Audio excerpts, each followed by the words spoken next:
আপনারা জানেন বাংলাদেশ বৈষম্য বিরোধী শিক্ষানবিশ আইনজীবী অ্যাসোসিয়েশন দীর্ঘদিন ধরে বাংলাদেশ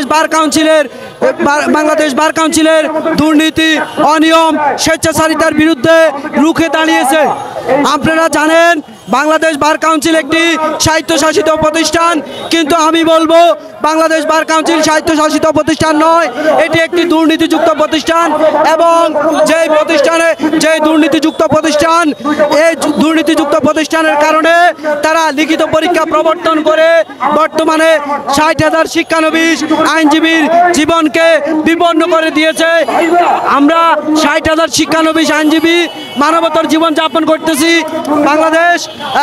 বাংলাদেশ বার কাউন্সিলের প্রধান মাননীয় অ্যাটর্নি জেনারেল এবং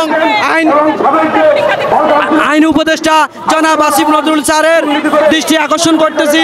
আমরা 60,000 শিক্ষানবিশ আইনজীবী পরিবারকে অতি শীঘ্রই আমাদের দাবি মেনে নিয়ে আমাদেরকে কোর্টে ফিরে যাওয়ার জন্য সুযোগ করে দেওয়ার জন্য আমরা মাননীয় আইন উপদেষ্টা জনাব আসিফ নজরুল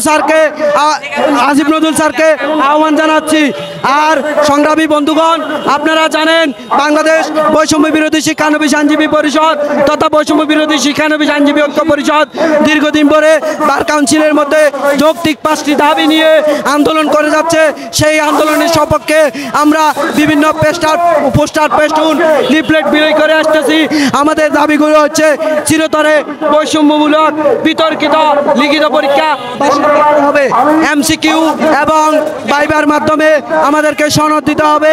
একবার এমসিকিউ পাস করলে দ্বিতীয়বার যেন এমসিকিউ পরীক্ষা আর দেওয়া না লাগে সেই ব্যবস্থা করতে হবে।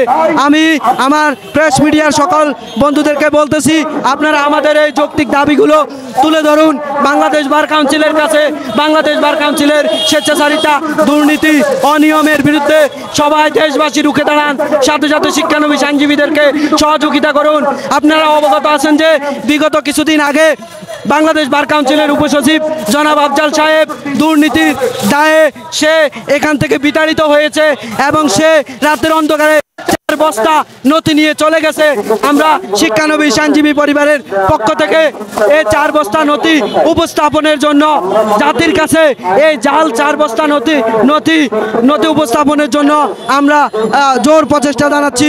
ধন্যবাদ সকলকে, ধন্যবাদ।